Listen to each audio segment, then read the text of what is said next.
السلام عليكم ومرحبا بكم في فيديو جديد. كنتمنى نلقاكم على خير ان شاء الله.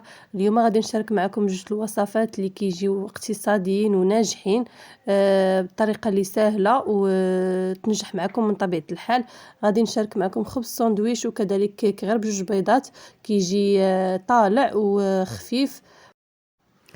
اول حاجه غادي نبدا بها اللي هي الخبز ديال الساندويش، اللي غادي نحتاج فيه واحد 500 غرام ديال الدقيق اللي خلطتها مع واحد شويه تقريبا واحد نص كاس ديال الفينو. عندي معلقه متوسطه ديال الخميره حبوب، معلقه ديال سنيده صغيره. غادي نضيف ليهم شويه ديال الماء باش كتفاعل ديك الخميره دغيا هي وديك السنيده. عاد غادي نضيف باقي المكونات اللي هما عندي واحد شويه ديال الزيت، عندي معلقه ديال دانون ديال ياغورت مسوس،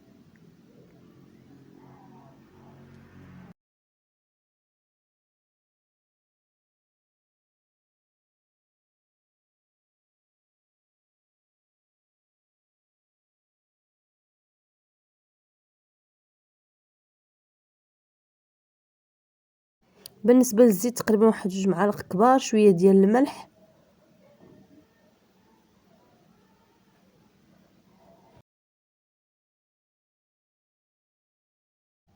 عندي بياض بيضه والصفر غادي نحتفظ به للدهن في الاخير. غادي نجمع المكونات، الا احتاجيت الماء غادي نزيد شويه ديال الماء يكون دافي. اللي بغى يستغنى على ديك المعلقه ديال الياغورت يدير نص كاس ديال الحليب اولا يعني ماشي ضروري، غير كتحسن من النتيجه اكثر. كيف ما شفتوا جمعت العجين ودلكتها بشويه ديال واحد معلقه ديال الزبده. انا كندلك العجين وكندخل فيها ديك المعلقه ديال الزبده، كنخليها حتى كيضاعف الحجم ديالها، كتخمر مزيان. غادي ندوز باش نشكلها.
صافي غادي نكمل بنفس الطريقه كما شفتوا معايا في الفيديو كيفاش شكلتهم حتى كنساليهم كاملين. بالنسبه انا قبل ما نخليهم يخمروا فلحتهم هكايا بالموس. غادي نخليهم حتى يخمروا ويضاعف الحجم ديالهم مزيان. غادي ندخلهم للفران اللي يكون سخون على عافيه شويه متوسطه حتى كيطيبوا. كنحصلوا عليهم بهذا الشكل هذا، كيجيو محمرين، كيجي الشكل ديالهم زوين، كيجيو خفاف بزاف، كنحتاجوه في بزاف ديال الوصفات. وكيمكن لكم تعمروهم يعني باش ما بغيتو اولا تحتفظوا بهم للفطور اولا الكوتي. وكيف ما العاده غادي نفتح معكم واحد الوحده باش تشوفوا كيفاش كيجيو من الداخل واخا راه باقيين سخان. الوصفه راها ناجحه 100%، كتعطينا واحد النتيجه اللي هي زوينه بزاف. ودابا غادي ندوز باش نحضر معكم الكيك.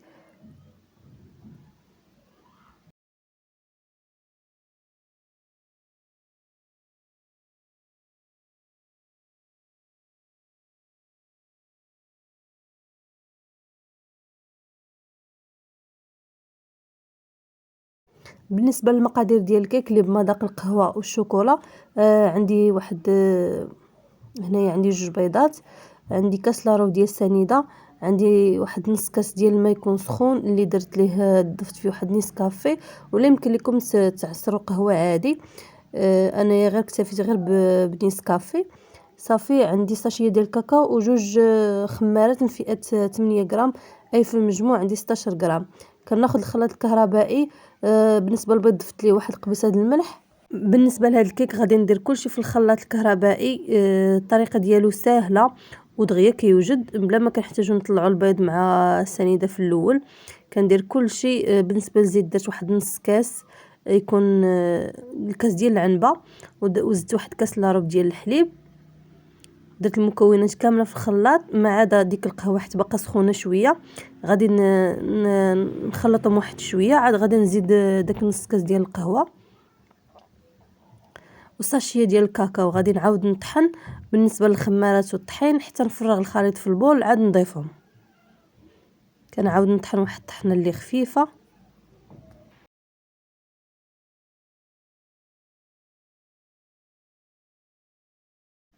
كنفرغ الخليط في البول وكنغربل واحد جوج كيسان ديال الدقيق من نوعيه مزيانه، وكذلك الخمارات اللي عندي.